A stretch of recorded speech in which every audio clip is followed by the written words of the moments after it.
Question, is the Assembly do now adjourn? Ms Lauder? Thank you, Madam Speaker. I rise today to speak about the 37th Annual Heritage Festival, which concluded recently on the 5th of May. It was a month or so of wonderful activities, a chance to reflect on our history as a city and indeed the whole region. It's good for us to learn from our history, and it's something that we should value, to think about where we've come from, what we've seen, what we've done, and how that affects us in the current time and into the future. To quote the poet Robert Penn Warren, although history cannot give us a program for the future, it can give us a fuller understanding of ourselves and of our common humanity so that we can better face the future. So there were so many great events during this period, and I just wanted to talk today about one that I attended, or one of the ones that I attended. And that was a tour of the Tuggeranong Schoolhouse Museum. And I'd like to thank Elizabeth Burness. I know that you, Madam Speaker, have visited the schoolhouse on occasion.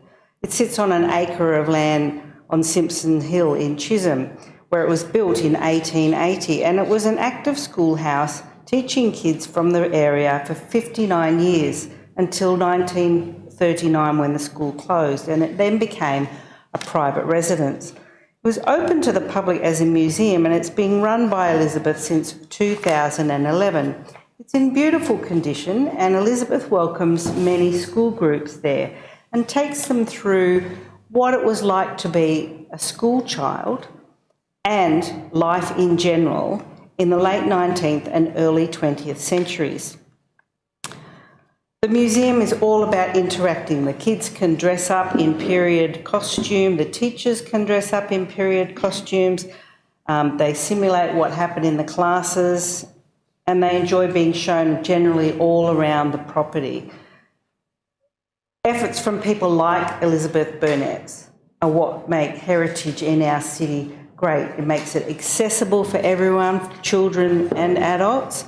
It helps to understand. I must say I was a little disturbed by the number of things that were familiar to me, partly from my grandmother's house.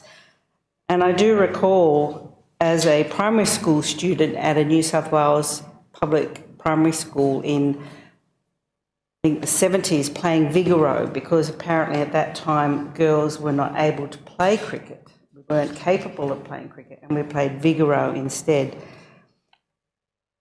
So all of history can be a beautiful story, and Elizabeth was a fantastic storyteller. It's obvious that she loves what she does, and she's able to impart that love of those historical objects and what happened in the schoolhouse to other people. You can look at her website, you can Google History with a Difference, or if you can, get along and visit the Tuggeranong Schoolhouse by appointment with Elizabeth, or maybe it will be open again during further events. So I'd like to put on record my thanks to Elizabeth Burness for all that she does, and encourage people to continue to explore our past and how that has made us the city and the community that